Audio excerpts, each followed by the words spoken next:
This video mga langga, ito muna ako sa among gigama na payag-payag.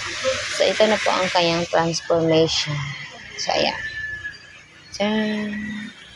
Kayang entrance. Ang pinagama na mo na kuan mga lang guys, kwarto lang para namin matulugan nga safety room.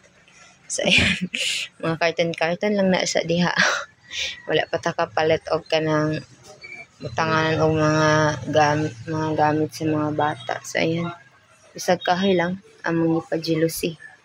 So ayan, nakajealousy na siya bisag kahoy. So, ayan, mani ang mga banig sa unang panahon pa.